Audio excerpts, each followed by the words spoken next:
का रोल करने को मिला तो पहले मैंने महाभारत पढ़ा हुआ था, लेकिन स्पेशली जब मुझे भाई दुर्योधन का पात्र निभाना है तो मुझे ये कैरेक्टर करने को मिला, तो मैंने थोड़ी रिसर्च और थोड़ी स्टडी की उस पात्र के बारे में, क्योंकि बहुत आवश्यक है, बहुत जरूरी है आप जो भी रोल करें उसके तहे दिल तक पहुंचने के लिए, उसके to go absolutely to the grass root level, it is very important. तो मैंने अपना एक किताब है उरु भंगम, कवि भास ने आज से तकरीबन 2000 साल पहले लिखी थी, वो संस्कृत में काव्य फॉर्म में थी, तो मैंने उसको लाया, उसको जो हिंदी अनुवाद था मैंने पढ़ा, और वो जो उरु भंगम जो है वो दुर्योधन के दृष्टिकोण से पूरी महाभारत लिखी हुई है, तो मैंने उसको पढ़ा,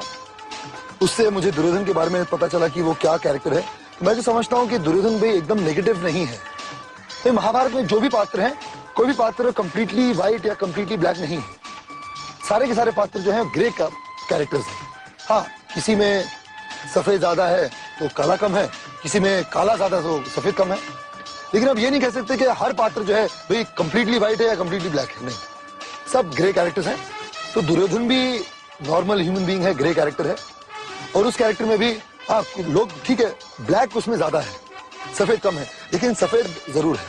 मैं समझता हूं कि दुर्योधन जो है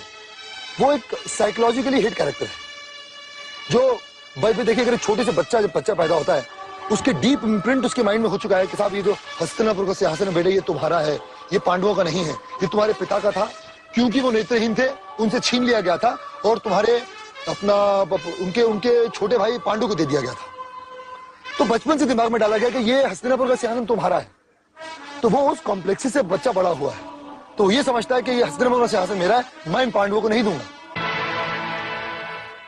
मैं विचित्र वीर के ज्येष्ठ पुत्र का ज्येष्ठ पुत्र हूं और मैं नेत्रहीन नहीं हूं। भाई ठीक है, मेरा बाप नेत्रहीन था इसलिए उसको गद्दी नहीं दी गई, पर मैं तो नेत्रहीन नहीं हूं और मैं ज्येष्ठ पुत्र हूं, तो ये सिंहासन मेरा है। परंतु तुम सोचते हो दुर्योधन का पात्र मैं समझता हूं कि देखिए रंगभूमि में जब कर्ण को उन्होंने कहा कि आप इसमें पार्टिसिपेट नहीं कर सकते, आपकी जाति क्या है बताइए, ये राजकुमारों और क्षत्रियों के लिए है, that means they were trying to preach casteism, ऊंच जाति नीच जाति। तो यहाँ पे Duryodhan is, I think Duryodhan is the one जिसने कर्ण को अंग देश का राजा बनाया, उसको साथ दिया, इसका मतलब Duryodhan is not a villain, ही वो सही, दुर्योधन बिल्कुल सही था, बाकी सारे गलत थे। वही अपना द्रौपदी के स्वयंवर में जब कर्ण ने धनुष उठा लिया और उस पर प्रत्यंचा चढ़ाने लगा, तो द्रौपदी ने कहा कि भाई मेरी वरमाला किसी सूत पुत्र के लिए नहीं है। What are they trying to prove? Casteism again, ऊंच जाति नीच जाति, that means they were wrong there. तो मैं समझता हूँ कि there are certain places where Duryodhana is absolutely right.